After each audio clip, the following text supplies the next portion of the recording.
Hey, Jordan here, and welcome back to another video. I thought it'd be fun, since last week we shot the flowers in 120 seconds. I thought it'd be fun to compare lenses. So I've got the 50mm and the 100mm with me today to shoot that same centerpiece from Charity of He Loves Me Flowers with these two lenses so we can do a side-by-side comparison. So originally I was going to shoot this centerpiece on the wood with both of these lenses, but because of the dark tones, I really want something to separate it. So I'm gonna grab my handy dandy boards. Have you ever seen Blue's Clues? I grew up watching that from time to time, so handy dandy. And I can already tell you from using both of these lenses that each one has its place. Like, I love this one for close-up details. It's a great macro lens. It's the 100 macro by Canon. And then the 50, you know I love that one. It's a great everyday lens that you can pop on and use for almost anything. It doesn't work for close-up shots, and it's not great if you're in a super tight situation. So if you're shooting in a really small room, the 50 isn't going to get you probably head to toe. But you know, in that situation, you might need to crop out anyway. So the 50, I think, is just a super versatile lens. Versatile, versatile, what do you say? But I love both these lenses. I've been using the 50 pretty much nonstop since I started.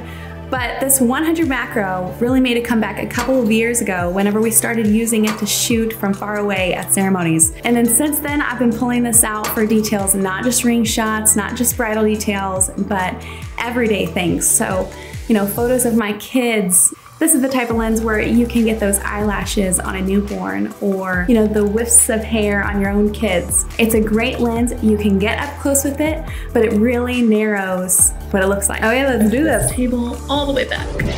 So last week I had the table pulled out a little bit to create some space and blur out this light switch and this thing in the middle of the wall.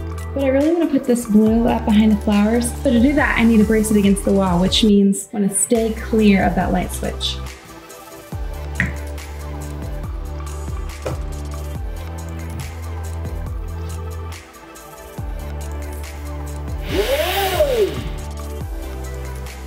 With handy dandy cheapo poster boards. Yay, that is way better, just because this, going from white to pink, it's a lot less contrast.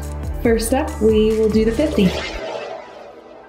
My settings right now with the 50 are 125 for the shutter, 1.8 for the aperture, and 500 for the ISO. And this is what it looks like. So my approach with the 50 is going to be to take a horizontal here and then to move in from the sides like this, and to do some cropping where I've got some white space over here, and to make sure I get the top of this stunning arrangement. Again, He Loves Me Flowers, amazing.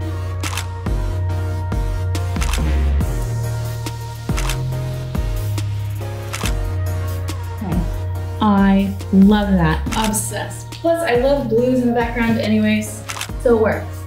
Getting in close on this tulip right here. Walking that little twig in focus, in and out of focus. Good, and then we'll take a top-down shot, making sure I get that pink board.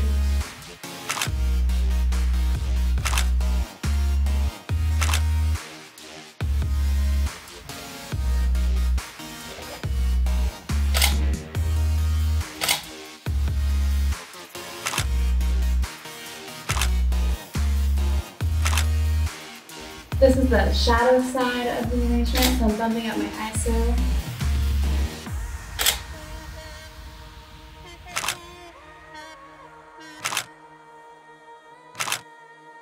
I want to make sure I get some of the detailing on this vase down here, and this is a great spot, so I'm going to focus here and shoot.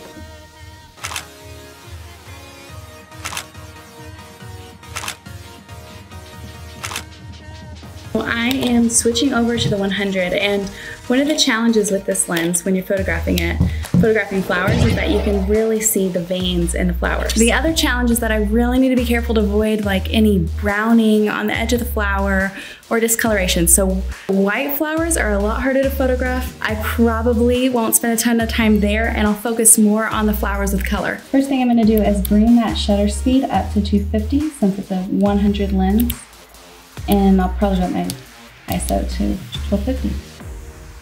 Some of the dusting that's happening on these white blooms. Anything with a curve looks really great on the macro. Super close and photograph the centers of these flowers.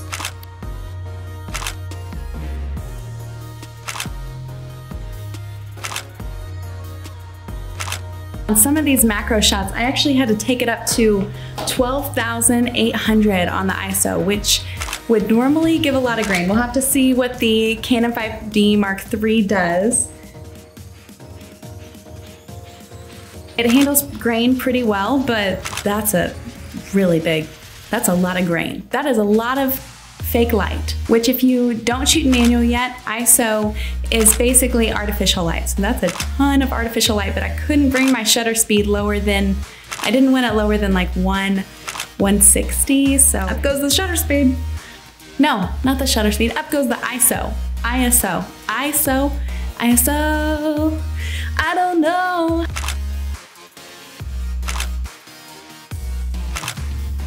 So now I'm gonna go back to those editorial shots where they're cropped. So I'll move this over, take a few steps back and photograph this with the 100 macro from a little bit of ways.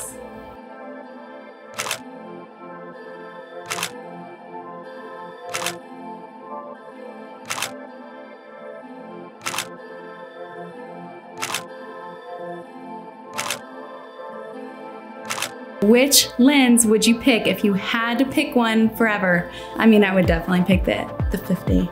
I'm a little obsessed with the detail that you can get with the 100 on those flowers. I had never done that before. I've never got that close, but wow, I was so surprised how close I was able to get to the tiny little details on those flowers. And they were so pretty. You can tell like just the detail on there. It was incredible. I mean, obviously I could never switch out my 50, but I love the 100. I love mixing it in and showing really close detail. If you like this video, hit that thumbs up button and subscribe for more videos just like this one. Thanks for watching. Thanks for hanging out with me today. And yeah, I'll see you next time. And remember, I'm cheering you on for reals.